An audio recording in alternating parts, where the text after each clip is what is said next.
आपका लैपटॉप का जो साउंड कार्ड है वो कमज़ोर है, ज़्यादा अच्छा आउटपुट नहीं मिल रहा है, तो आप अगर इसी से अपने डीजे को प्ले करते हैं तो आपको 24 बिट का आउटपुट मिलेगा, जो कि बहुत ही क्लियर वॉइस आएगी अपने डीजे सिस्टम से। नमस्ते, मैं हूं पवन अरुद्र और आज के शानदार वीडियो में आपका बहुत बहुत स्वागत है। गाइस, आज का वीडियो आपके लिए बहुत ही ज़्यादा उपयोगी है, क्योंकि आज आपके लिए एक ऐसा डिवाइस लेके आए हैं जो कि डिवाइस तो एक है, लेकिन आप इससे बहुत सारे काम कर सकते हैं अपने साउंड सिस्टम से जुड़े हुए। और साथ ही खास बात यह है कि इस डिवाइस की मदद से आप काफ़ी ज़्यादा पैसा भी कमा पाएंगे। इस डिवाइस में आप चाहे सिंगर हो, आप गाने गाने के शौकीन हैं, तो इससे आप अपने गाने को रिकॉर्ड कर सकते हैं। और अगर आप लाइव स्टेज प्रोग्राम पर अपनी रिकॉर्डिंग लेना चाहते हैं तो वहाँ पर आप एक डिजिटल रिकॉर्डिंग ले सकते हैं। और साथ ही इससे आप जो है डायरेक्ट लाइव आकर के अपने यूट्यूब चैनल के लिए जो है आप यहाँ से आउटपुट दे सकते हैं, जिससे एक क्लियर वॉइस जाती है। कहने का मतलब ये है, ये हमारा है ऑडियो इंटरफेस, जिसका मुख्य काम होता है हमारे एनालॉग सिग्नल को डिजिटल फॉर्मेट में चेंज करना, यानी डिजिटल सिग्नल में चेंज करना। जब हम कहीं पर अपनी आवाज़ को सुनते हैं, कोई भी हम आवाज़ बोलते हैं या कहीं कोई प्रोग्राम से आवाज़ आती है जो कि लाइव स्टेज प्रोग्राम चल रहा हो, या कोई सिंगिंग हो, या कोई इंस्ट्रूमेंट प्ले करते हैं जैसे गिटार है, तबला है, पैड है, कुछ भी, तो उसमें जो आवाज़ निकलती है वो एक एनालॉग फॉर्मेट में सिग्नल होता है, जो कि एक कंप्यूटर में एडिट करते समय उसकी क्वालिटी बहुत ज़्यादा डाउन हो जाती है। वहीं ये क्या काम करता है, उस एनालॉग सिग्नल को डिजिटल सिग्नल में कन्वर्ट कर देता है, जिससे इसके द्वारा रिकॉर्ड की गई कोई भी जो आवाज़ होगी, कोई भी वोकल होगा, वो डिजिटल फॉर्मेट में कंप्यूटर में जाएगा। और आपको पता है कि कंप्यूटर डिजिटल फॉर्मेट को काफ़ी ज़्यादा अच्छे ढंग से एडिट कर सकता है, तो इसका यही काम है। ये दो काम करता है, एनालॉग फॉर्मेट सिग्नल को डिजिटल फॉर्मेट सिग्नल में चेंज करना और डिजिटल सिग्नल को एनालॉग में चेंज करना। इसका आपको सारा लुक दिखाते हैं, आपको इसकी सारे इस नॉब और इसके की इंडिकेटर और इसके बैक पैनल के बारे में आपको डिटेल में बताते हैं। चलिए एक बार फिर से वीडियो को स्टार्ट करने से पहले मैं आपको इसके मुख्य कार्य बता देता हूँ कि ये क्या क्या कार्य कर सकता है, जिससे आप पैसा कमा सकते हैं और आपको एडवांस फीचर्स को अवेलेबल करेगा। सबसे पहला इसका काम होता है कि अगर आप एक सिंगर हैं तो आप इसमें अपने वोकल को रिकॉर्ड कर सकते हैं गिटार के साथ। और दूसरा, जो लोग लाइव प्रोग्राम पर डिजिटल रिकॉर्डिंग चाहते हैं तो इससे डिजिटल रिकॉर्डिंग कर सकते हैं। चैनल में बहुत सारी कमेंट आई थी कि हम अपने लाइव प्रोग्राम को रिकॉर्ड कैसे करें, तो आप रिकॉर्डिंग कर पाएंगे, वीडियो आता रहेगा चैनल में उसका भी। और साथ ही अगर आप डीजे प्ले करते हैं, आपके साउंड सिस्टम में क्वालिटी नहीं आता ऑडियो में, आपका लैपटॉप का जो साउंड कार्ड है वो कमज़ोर है, ज़्यादा अच्छा आउटपुट नहीं मिल रहा है, तो आप अगर इसी से अपने डीजे को प्ले करते हैं तो आपको 24 बिट का आउटपुट मिलेगा, जो कि बहुत ही क्लियर वॉइस आएगी अपने डीजे सिस्टम से। और साथ ही अगर आप ऐड बनाते हैं, प्रचार ऐड, किसी चीज़ का बिक्री ऐड बनाते हैं, तो इसी से अपनी वोकल को आप रिकॉर्ड कर पाएंगे, जिससे आप एक अच्छी क्वालिटी का ऐड भी बना पाएंगे। और इसके बहुत सारे काम हैं जो आने वाले वीडियोस में आपको दिखाता रहूँगा एक एक करके, क्योंकि बहुत ही सही डिवाइस है। आप सभी को इसके बारे में जानना चाहिए और शायद आपके पास ये होना भी चाहिए। तो चलिए वीडियो को स्टार्ट करते हैं।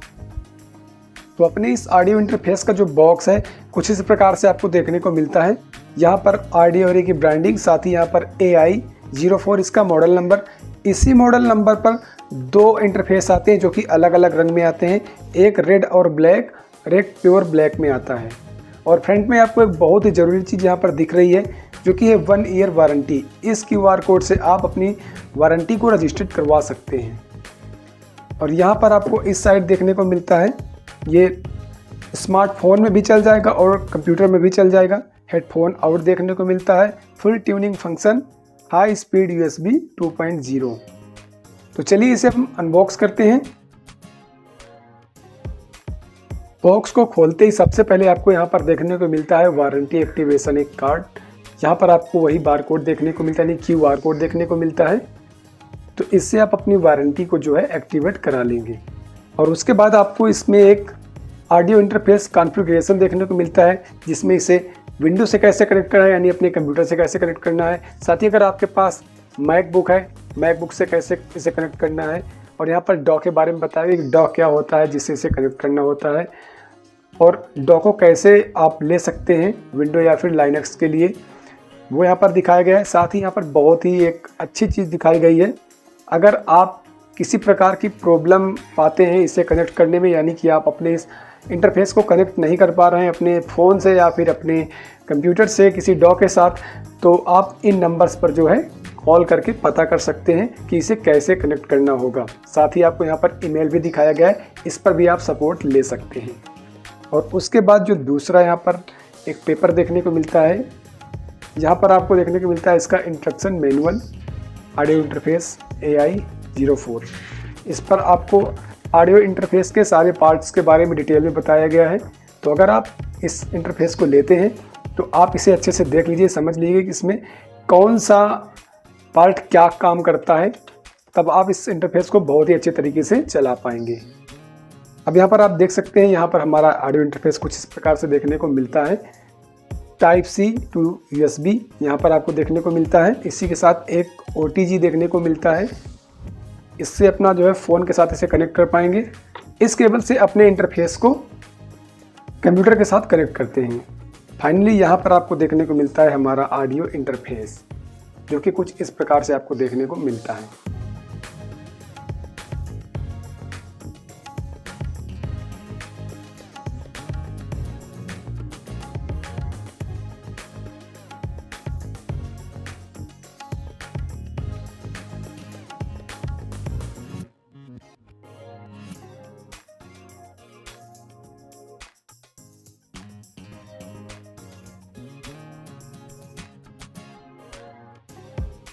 यहाँ पर आप देख रहे हैं अपने ऑडियो इंटरफेस का फ्रंट पैनल। यहाँ पर इसकी हम सारी जानकारी आपको बताते हैं कि इसका कौन सा इंडिकेटर क्या काम करता है और कौन सी नॉब, कौन सी स्विच क्या काम करती है, सब कुछ यहाँ पर आपको डिटेल में बताएंगे। यहाँ पर मुझे जितना पता है वो आपको यहाँ पर मैं बताने की कोशिश करूँगा। बाकी आपको अगर अधिक जानकारी चाहिए तो आप इनका ये मैनुअल है, इसको आप रीड कर सकते हैं और इससे आप इसकी सारी जानकारी ले सकते हैं जो कि इसके बॉक्स के अंदर आता है। नहीं तो आप इनकी सपोर्ट टीम से बात कर सकते हैं। सबसे पहले हम शुरू करते हैं यहाँ से। पहला इंडिकेटर आपको यहाँ पर दिख रहा है जो कि एक लाल कलर का इंडिकेटर है, ये इसका पावर इंडिकेटर है। जैसे अपने ऑडियो इंटरफेस को हम अपने लैपटॉप से या फिर फ़ोन से या फिर पावर सप्लाई से अटैच कर देते हैं तो यहाँ पर ये इंडिकेटर शो होने लगता है। और इसी के साइड में आप देख रहे हैं यहाँ पर आपको एक हेडफोन का नॉब देखने को मिल रहा है। ये क्या करता है, जब हम इस वाले सॉकेट में हेडफोन लगा लेते हैं तो इससे हेडफोन की आवाज़ को एडजस्ट कर सकते हैं। और इसी के सामने आपको यहाँ पर एक आउट का नॉब देखने को मिल रहा है, ये हमारे आउटपुट के लेवल को कंट्रोल करता है। और उसी के साइड में आप देखेंगे यहाँ पर एक नॉब और आपको देखने को मिलता है जिसमें इनपुट और डॉ देखने को मिलता है। ये देखिए यहाँ पर, तो इसकी वजह से आप क्या कर सकते हैं, इसमें इनपुट और जो हमारा डिजिटल ऑडियो वर्क स्टेशन होता है उसके बीच जो है अपने लेवल को सेट कर सकते हैं। और इधर आपको ये जो दो नॉब देखने को मिल रहे हैं, ये हमारे इन जो इनपुट है, मेन इनपुट है, इनके गेन को एडजस्ट कर सकते हैं या फिर आने वाले बाहरी इनपुट को आप यहाँ से एडजस्ट कर सकते हैं। ये से करके जितना आप चाहें उतना यहाँ से एडजस्ट कर सकते हैं। अब यहाँ पर देख लेते हैं इन इंडिकेटर्स को। यहाँ पर आपको PK और PK देखने को मिल रहा है, साथ में आपको यहाँ पर एक ग्रीन इंडिकेटर देखने को मिल रहा है, 48 वोल्ट का फैंटम सप्लाई। तो यहाँ पर जो पीक है ये इसलिए दिखाया गया है, जैसे ये ग्लो करेगा तो इसका मतलब ये होता है कि इसके अंदर जो इनपुट जा रहा है वो काफ़ी स्ट्रॉन्ग है, काफ़ी ज़्यादा है। तो उसको एडजस्ट करने के लिए आप गेन का यूज कर सकते हैं। अगर यहाँ पर ज़्यादा ब्लिंक हो रहा है ये, तो आप उसे कम कर सकते हैं अपनी इस गेन की नॉब से। वैसे ये वाला पीक इस चैनल के लिए है और ये वाला पीक इस चैनल के लिए, लेफ्ट और राइट के लिए अलग अलग पीक का इंडिकेटर। और वैसे यहाँ पर आपको कंट्रोल के लिए गेन देखने को मिलता है। अब यहाँ पर बात कर लेते हैं अपने इन स्विच की। यहाँ पर स्विच आपको देखने को मिल रहा है हमारा L के लिए, यहाँ पर हाई जेड। जब हम गिटार वगैरह लगाते हैं और हमें गिटार में बेसिकली हाई कम देखने को मिलता है, तो यहाँ पर आप जो है इसे जैसे प्रेस कर देते हैं तो ऑटोमेटिक ये हाई फ्रिक्वेंसी को बूस्ट कर देता है। और वैसे आप इधर देख रहे हैं राइट सॉकेट में, जहाँ पर आपको लो कट का एक की देखने को मिल रहा है। इसमें अगर आप जिसे प्रेस कर देते हैं तो इसका जो है लो कट जाता है, यानी आपकी आवाज़ अगर ज़्यादा मोटी है तो वो आवाज़ यहाँ से कट जाएगी। साथ ही यहाँ पर आपको सिग्नल को मोनो करने के लिए एक स्विच यहाँ पर दिखाया गया है। इसको अगर प्रेस कर देते हैं तो इनपुट लेफ्ट से और इनपुट राइट से अलग अलग आपको इसके पीछे से आउटपुट देखने को मिलेगा। वैसे यहाँ पर लूप का है, इसको हम जो है यूज कर सकते हैं हमारे इस इंटरफेस में आने वाले सिग्नल और डा के अंदर चल रहे म्यूजिक को स्टीरियो बनाने के लिए लूप बैक का यूज हम कर सकते हैं। और यहाँ पर आपको दो सॉकेट देखने को मिल रहे हैं, जिसमें आपको XLR और 6.5 mm जैक वाला भी आपको यहाँ पर ऑप्शन देखने को मिल जाता है, जो कि बहुत ही अच्छा ऑप्शन है। हम इसे जैक में भी यूज कर सकते हैं और XLR में भी यूज कर सकते हैं। अब यहाँ पर अपने ऑडियो इंटरफेस का बैक पैनल देख रहे हैं, इसमें आपको इसकी पूरी जानकारी देते हैं। सबसे पहले यहाँ पर देख रहे हैं आप इसके जो मेन आउटपुट हैं, लेफ्ट और राइट, ये इसके मेन आउटपुट हैं। इसको आप स्टीरियो में यूज कर सकते हैं या फिर मोनो में भी यूज कर सकते हैं। साथ ही इधर आपको एक स्विच दिख रहा है, इसमें आपको प्लस 48 वोल्ट देखने को मिल रहा है।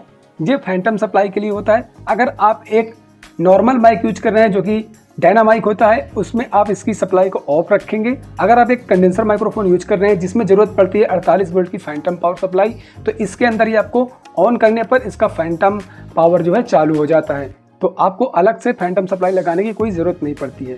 यहाँ पर आपको इसका मुख्य आउटपुट सुनने को मिलता है। जैसे आगे आपने देखा था, यहाँ पर इसमें आपको हेडफोन से आने वाले सिग्नल को बैलेंस करने के लिए, समझने के लिए आपको यहाँ पर ऑप्शन मिलता है। और अगर आप फाइनल देखना चाहते हैं कि हमारा जो आउटपुट बन रहा है, जो हमने उसको मिक्स किया है, जो भी उसमें हमने सेटिंग किया है, उसके बाद क्या आउटपुट आ रहा है उसे सुनना चाहते हो, तो यहाँ पर आप जो है हेडफोन या फिर अपना एयरफोन लगा के इससे आउट सुन सकते हैं। साथ ही इसमें ऑप्शन देखने को मिल रहा है, आप अपने 5 वोल्ट की DC अडेप्टर से इसे चला सकते हैं। और अगर आप DC अडेप्टर से चलाना चाहते हैं तो आप इस स्विच को इधर खिसका देंगे तो आप DC अडेप्टर से चला पाएंगे। और यहाँ पर कुछ कंडीशन होती हैं जो कि आपको फॉलो करना होता है। जैसे आपको 3 एम्पियर के आसपास का एम्पियर का इसमें धारा देनी होती है। साथ ही इसमें आपका जो वोल्टेज है 4 वोल्ट से 5.2 वोल्ट के आसपास का वोल्टेज इसमें चलेगा। तो ये सब आपको ध्यान में रखना है। अगर आप इसे कंप्यूटर से कनेक्ट करते हैं तो आपका ये B टाइप USB देखने को मिल रहा है। इसमें आपको इस स्विच को इधर कर देना है और इसी से अपने कंप्यूटर में सिग्नल आएगा और इसी से इसको पावर भी मिल जाएगा। चलिए अब आपको बताते हैं इस डिवाइस का प्राइस और इसे कैसे हम खरीद सकते हैं। इसे खरीदने के लिए आपको कहीं बाहर नहीं जाना है। आपको घर बैठे अपने फ़ोन में अमेजोन या फ्लिपकार्ट में सर्च करना है ऑडियो अरे AI04 ऑडियो इंटरफेस। आपके सामने ये आ जाएगा। इसके 2 कलर्स आपको रेड और ब्लैक मिल जाएंगे। आपको जो कलर चाहिए वो कलर सेलेक्ट करिए। वहीं पर आपको इसका लेटेस्ट प्राइस देखने को मिल जाएगा कि इस समय इसका प्राइस क्या है। तो आप बताएं कि आपको ये वीडियो कैसा लगा और ये डिवाइस के बारे में आपकी क्या राय है। अपनी राय कमेंट सेक्शन में जरूर डालना और साथ ही इस चैनल को सब्सक्राइब कर लीजिए, जैसे मैं आपको समय समय पर ऐसे ही वीडियो लाता रहूं। सो इस वीडियो में इतना ही, फिर मिलेंगे किसी अगले से शानदार वीडियो के साथ। तब तक के लिए अपना ख्याल रखना। नमस्कार।